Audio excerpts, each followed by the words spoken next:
What's going on, everybody? My name is Dwayne, and welcome to this week's episode of Developing Apex Brands.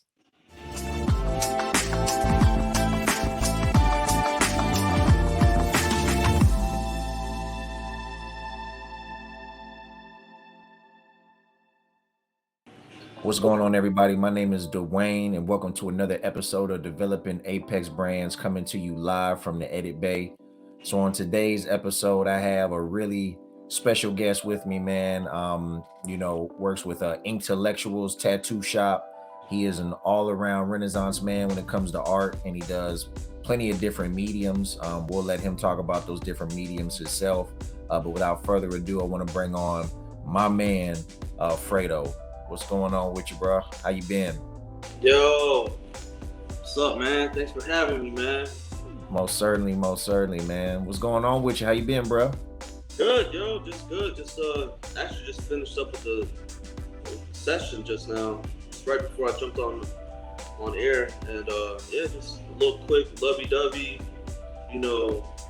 tattoos. That's what I love doing, man. Just anything that'll bring people together, make them feel happy when they leave out of my shop. That's what I'm here for, man. Okay. So give me a little background, man. Who is Fredo? Where is Fredo from? Fredo, man, he's an intellectual, man. He's born and raised here in Winston, and just fell in love with the tattoo industry back when I was 14 years old. So this is about 20 years ago, man. I'm 34. Wow. So yeah, when I turned 14, I was already in middle school, hanging out with a couple of friends that we weren't really like the in crowd. We were the outcasts. We were just artists, man. Artists. You know how we are. Yeah. Yeah. So let me ask you this question, Fred. So, I'm an artist as well. Not as good as you. And I do a little bit different mediums and stuff that you do. But I guess my first love was music. And the person that got me into music was Busta Rhymes, man. Busta Rhymes is my favorite rapper of all time.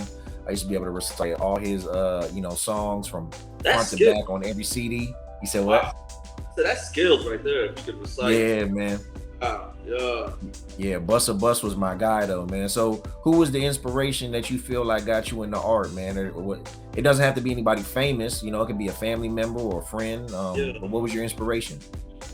I would say my dad, yo. My dad. He just made things happen for us, man. He used to take us out to the park, trails, and he would just make just different little creatures out of branches, out of mud, and just like things like that. It just was just surprising to me that someone could take nothing and turn it into something. And it's just like, it's just like something that he had in him. I guess I inherited it. I just imbued with his power, or the artistic ability, so to say. Yeah. That's pretty cool, man. So, because that's funny too, because my father was a musician as well. So you tend to find like that artistic ability runs in the family. Yeah. Mhm.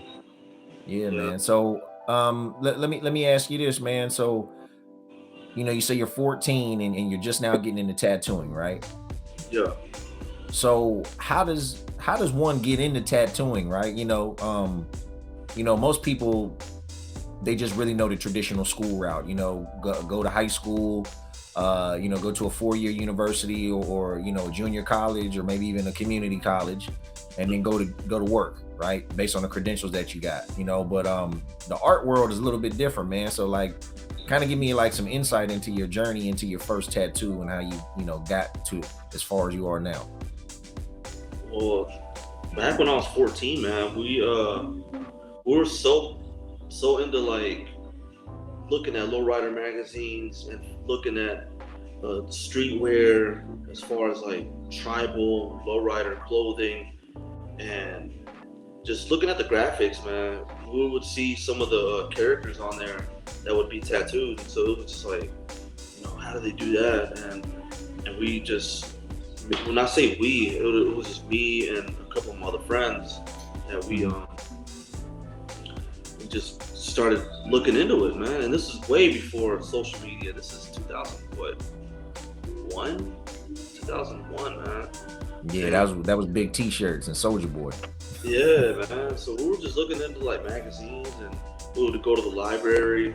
To be surprised, man, this library here had just lowrider magazines and stuff like that. And we were just like, wow. So we would spend most of our time on the computer and going to like little pop-up shops, with the neighborhood kids and the older kids that were already tatted up, tattooed, and we would just look up to them, and ask them questions.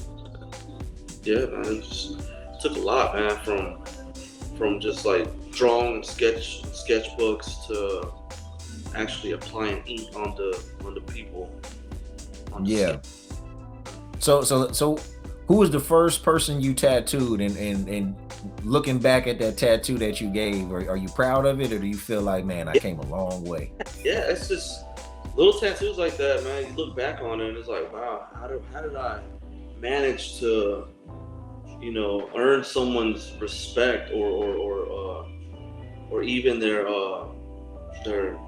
trust, to even tattoo on them at a young age. I look pretty older for my age back in the day, and I kind of did get away with like just doing stuff like that, because I would always have like a stern face, just stay, I wasn't always smiling like now. Life is better now with my kids.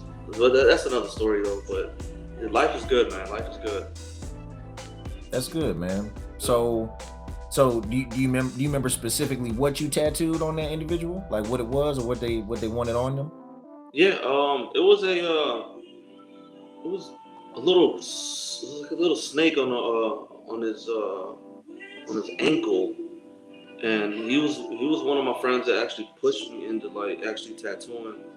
And to this day, he hasn't gotten covered up. He didn't cover it up yet, or I don't think he'll ever cover it up, man. Because we always look at it and laugh about it and just go down memory lane and things like that. Just look back and just embrace it, man. Yeah. And that's something that you guys, like you said, you always be able to laugh about, because it represents, the time that you put in as friends, Yeah. So let me ask you this, man, because tattoos are permanent. I mean, now with the advent of laser removal technology, with time and a lot of money, you can get tattoos removed. But previous to the past couple years, it was a permanent decision. So are there any things that you consider off limits for people coming into your shop? Like there's just these things I want tattooed. Oh yeah. I have I limit myself from tattooing people's faces, because I don't do that, man. I don't want to feel responsible for someone's opportunities in the future. Like I don't want to hold them back from like meeting someone, and then the first appearance is like, wow, tattoo on the face. Oh, I don't want to mess up the future, man. That's one thing I don't do. I don't tattoo the face. I don't do gang-related tattoos, any racist slogans or I don't do any of that. So I've actually had people come into my shop and ask for tattoos on their face. I don't do that, man. As close as I get to your face is like the head or like the sideburn maybe, but not like the actual profile. Yeah, like right here in the mug. Yeah. Okay. So let me ask you this, because this seems to be a controversial question between, different tattoo artists that I've talked to. I used to hang around a lot of them when I lived in Atlanta. A place called City of Ink. I don't know if you ever heard of it. Shout out to Maya Bailey. Maya Bailey, yeah. Yeah, man. But how do you feel about names? Names? Yeah, like significant others. That's what I just finished doing, man. I just finished tattooing a homie's lady's name on his ring finger, and the way Okay. he flipped the script on this, man, he was like, "Yeah, I want her name," and he actually brought her, and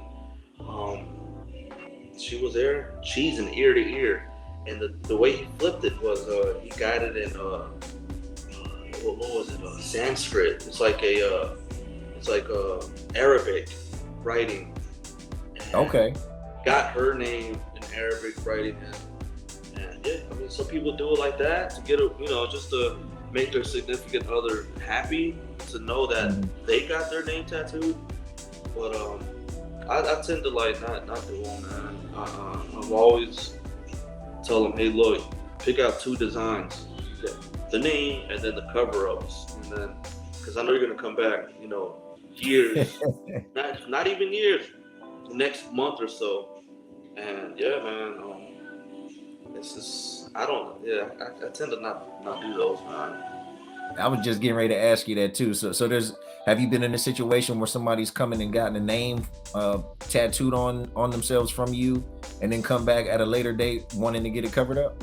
Yeah, plenty of times, Plenty. man. Plenty. I don't do them so big. I try to do them as small as possible, but not Mhm. make it obvious to where like, hey, look, you're gonna get it covered up one day. It's just, I don't want to make it too obvious. I want them to be happy. That's one thing that with me tattooing, I just I want to be respectful to the people, man. I'm not those asshole artists that turn them around and then people get bad reps like that. I'm not that. I'm a human first, and then an Yeah. artist. This is what I do, but yeah. Okay. Yeah. So I did previously mention just briefly that you're an artist first, but you work in a bunch of different mediums, right? Um, my first introduction to you wasn't through tattoos, but it was through graffiti art. Yeah. Um, Dude, you're a dope graffiti artist. Just want to put that out there first. Thank you, man. If you guys have never seen Fredo, we'll definitely make sure that we put his social media information up before the show is over with, so that you guys can go to his page and check out some of his murals. But at the previous location that I used to work at with Max Maxwell, Yeah. he had done a few different murals around there, right? You did one on the back of the Ninja Turtles. Yeah. There's a mural of a young lady with like a crop top on Yeah. and some nice curly hair. And then word on the street is, or at least I heard, you've also done the mural that's over there at the Gamer Bar too. But the where now? The Gamer Bar. Yup. The reboot. Yeah, reboot, exactly. So tell me, man, how does graffiti art differ from doing tattoos? Because obviously, you're going from something that's the size of a forearm, or even a corner of a back, to an entire side of a building. So how does that translate? It kind of, it's just kind of similar to tattooing, but graffiti, you pay more close to detail on a tattoo than on the wall. On the wall, you can go bigger and get away with a slight mistake, but tattooing, you only get one shot. Man. And graffiti, man, painting on a bigger scale is just, it's a lot more fun, I would rather paint and get commissioned to paint murals than tattooing. Tattooing is cool, don't get me wrong, I love tattooing, but painting, man, it's just, I have a burning passion for it, man. And Okay. whenever I get the opportunity, man, to paint, man, I always take it, man. I'll move my appointments around so I can paint, man. So yeah, man. Like you were saying, that building there over at Maxwell's, golly, man, that place, man, it's heaven to me, man. I've always explored like different techniques, and I just, It's somewhat of similar, like I said, because like the caps are different, like the way the needles are built, and yeah, you just get thinner lines, thick lines, flared out, or tattooing. You got liners, max shaders, round shaders. Yeah, it's just different tools, man. Same thing, but it's bigger. Okay. So let me ask you this too, and this has always kind of fascinated me.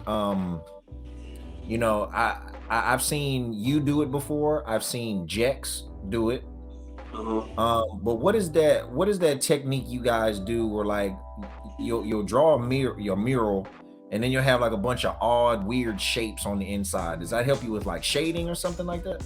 Oh no, all that is just like random lines, random colors, random streaks, figures, smiley Hmm. faces, just little doodles. They're just different doodles, and once we get a design already mapped out, either on our iPad or on our phone, we can just do like doodle the wall, just do all these little designs on the wall, and then we get the actual design and transfer it into our program where we can just see it kind of where the design can be lined up with the doodle grid. So like if I have a line right here and then I have a heart over here, and then the actual design is of an eyeball, and the iris cuts in through the line and the heart, the that's where it'll help us guide. It's pretty much a guide for us. Oh, okay. So it's just you take a picture of the wall and then you drop in the image on there, and then it'll just be transparent enough for us to see both designs, the wall and the initial design. So yeah, Okay.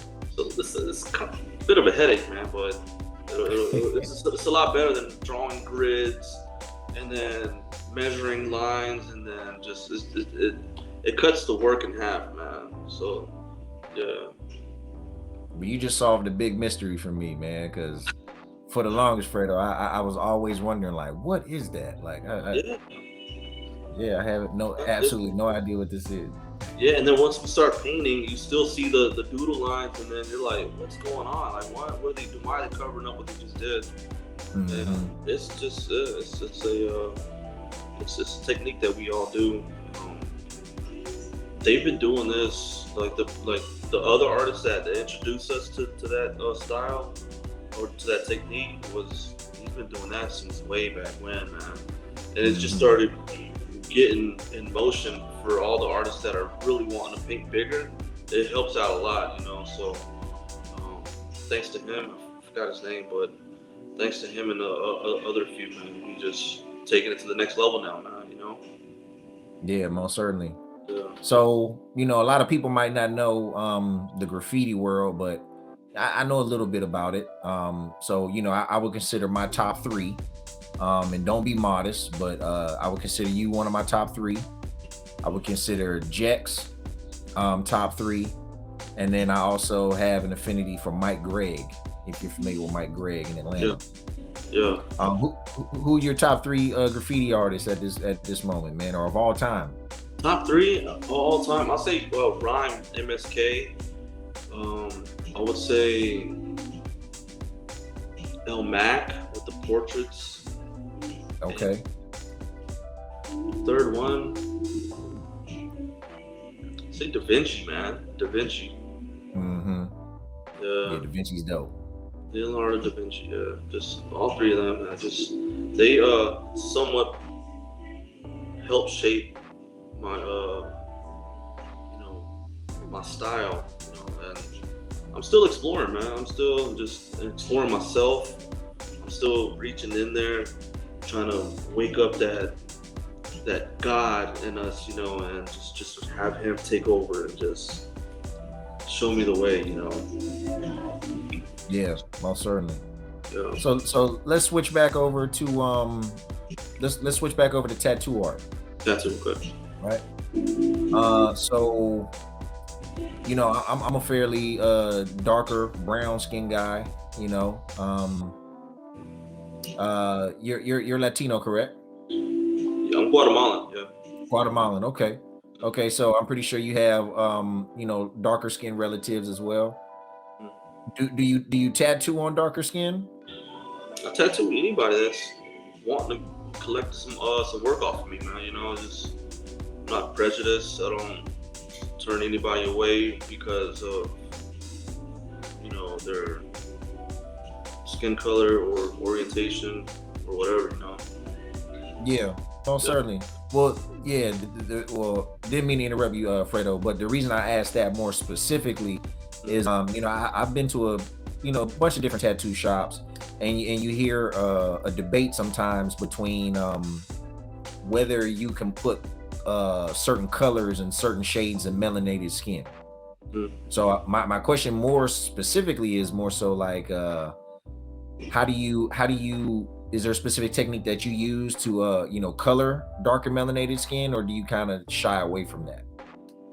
Well, I don't tattoo like a certain group of skin color. Is whoever comes in here gets tattooed, and when I do get someone of rich melanin, they tend to get something simple, maybe because they're already like they already know or thought about, like, hey, they're limited to it, but they always get something simple, and I do it, and if they want color, I kind of show them, like, hey, this color right here is gonna heal up a little bit darker, so you can go with this shade. It's usually reds, like people of rich melanin, they don't tend to get anything in color. They just want something simple, and they just go about their way, Yeah. Okay. Yeah, man. No, that at least that's good that you have some sort of knowledge behind it, because I've been around some tattoo artists before, and they just completely shun and shy away from darker, richer melanated people from putting any color in their skin. So that's good to know that people can come to you and they can at least get done what they want to get done. They shun away from it because they don't know how to do that. They're not tattooing people of color. Growing up in my neighborhood, I've been black and brown.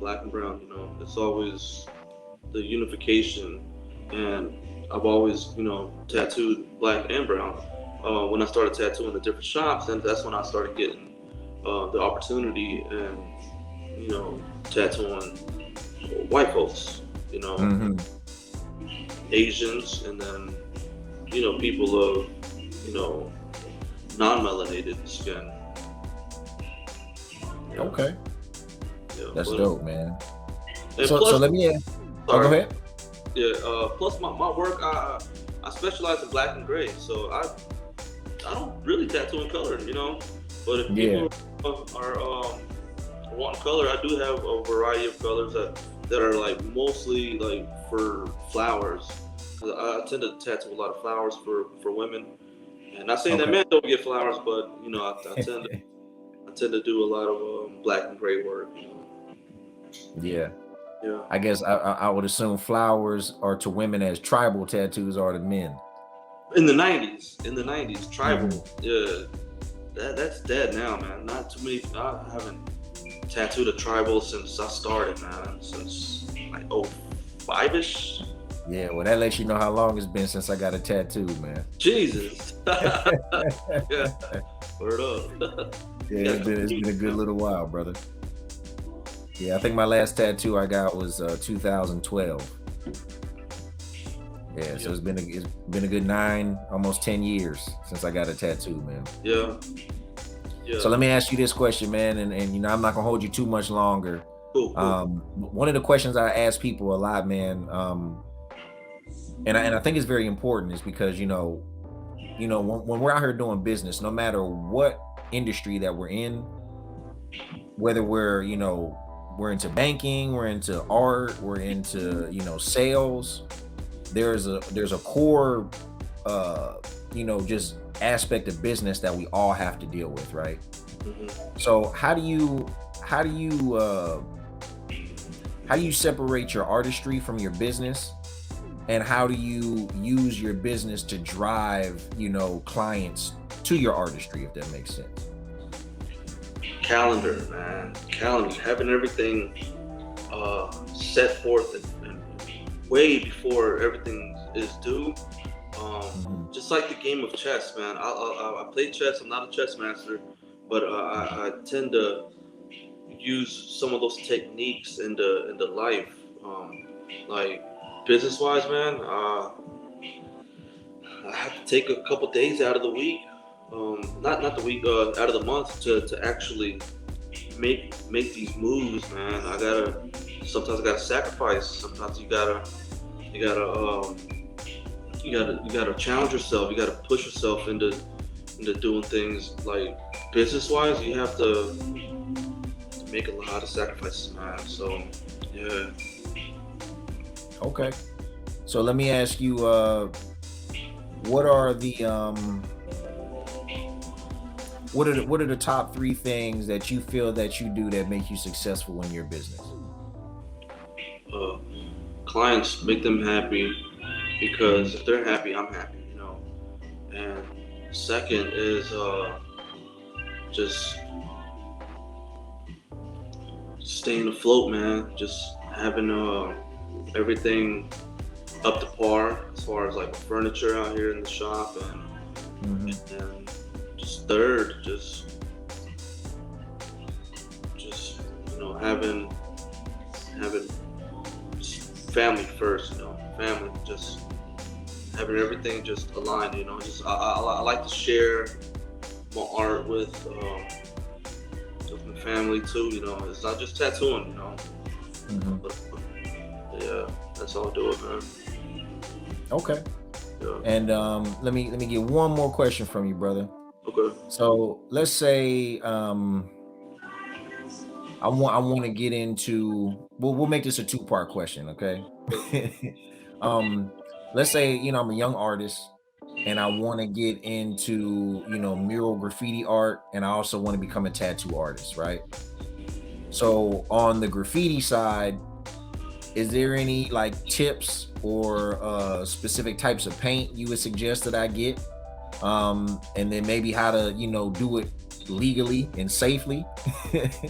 And then as far as becoming a tattoo artist, is there any specific shops that I should go to, or is there a specific way I should go about, getting an apprenticeship? And is there certain paint or certain tattoo guns I should get? Just basically um, helping to push somebody who may want to, do the same thing that you do in the right direction. I would say first and foremost, man, develop your style. Develop your style so that way when someone does approach, someone that's been, in the industry of the tattoo industry or even painting, show them show them the notion that they are skillful enough to learn and push themselves even further. Because if you're coming in to want to learn how to tattoo, and you don't know how to tattoo, then I mean, you don't know how to draw, then how do you expect to even grow? You have to, know at least how to draw and have somewhat of a style, because that's going to separate you from someone that's tracing, something out of the book, and that'll put you into like creating something original for the client, and Mhm. I would say first and foremost, just develop your style and just get an apprenticeship, man. You just have to also look at that artist's style and see if you guys are compatible enough to learn from each other. And graffiti, same way, graffiti artists, you can't just walk up and meet someone that's painting out on the streets, because you're gonna get hurt, because people don't want to get run up on, because it's illegal to paint out out in the streets, because that's not what you need to be doing out here. So as Agreed. far as graffiti, man, I would say street artists. I would say follow a street artist that paints murals versus graffiti. Because graffiti, that's just that's a whole nother lifestyle, man. You know, you don't want these kids to grow up and get pointed in the wrong direction and lead themselves into, you know, getting into trouble. So I would say follow a street artist versus graffiti artist. It's different. It's a different what do you say? You say it just different types of style of art. You know, graffiti is another style. Street artist. One's a good reputation, one's a bad reputation. Yeah, exactly. Yeah. Okay. So we need to build a foundation. You know, we need to either find a tattoo artist that's comparable or comparable to our own art style and try to work with them to build our skills, or, you know, go on social media and follow a street artist that we can kind of, you know, grow a relationship and have feedback with. Yeah, and there's plenty of videos out here where they have like Soffles.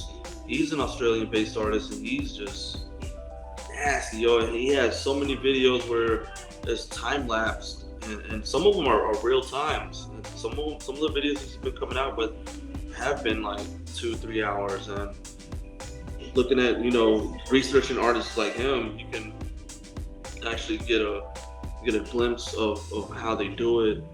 And yeah, that's one artist that I've seen that has been like just giving back to the art community. And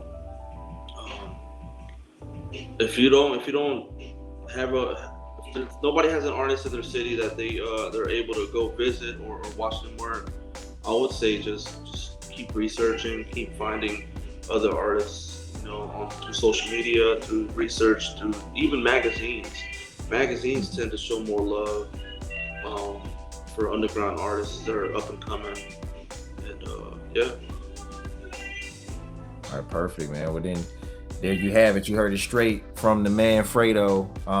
You know, one of the best artists, in my personal opinion, out of Winston-Salem, North Carolina, and probably out of the entire state of North Carolina, man.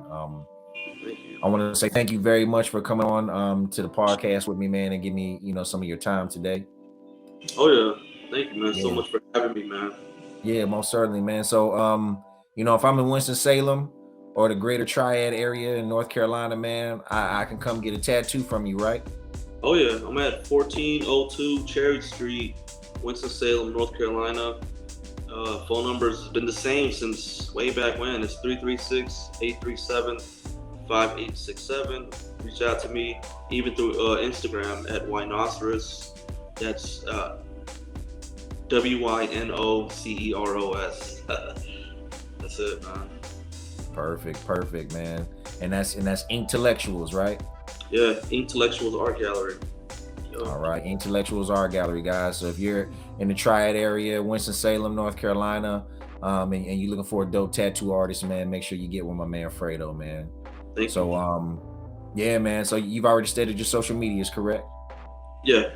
All right, cool, man. So I'm gonna do my spiel real quick, man. Cool. You know, you can always find me on Instagram. I have 2 Instagrams, everyone. You can find me on Dab Media Group. You can also find me on dabclothing.co. I also have 2 Facebook pages as well. They're both fan pages. So you would need to go to www.facebook.com/ you would choose Dab Media Group and also Dab Clothing Co. As stated before, those will take you to both of the Facebook fan pages. You can also go to my website, www.dabclothingco.com. I'm uploading new stuff on there every day. I have new hoodies, shirts, women's leggings, sports bras, purses, hats. I got a whole bunch of stuff on there, man. You know, upload a whole lot of stuff for the holiday season, man. So check in for discounts and sign up for the subscription list for deep discounts up to sometimes 70% off. If you like this video, please make sure you like the button below. Also make sure you turn on the subscription button as well, and also hit the bell for notifications. Also, if you have any questions, comments, or concerns, please make sure that you comment those below as well. And thank you for coming to this week's episode of Developing Apex Brands.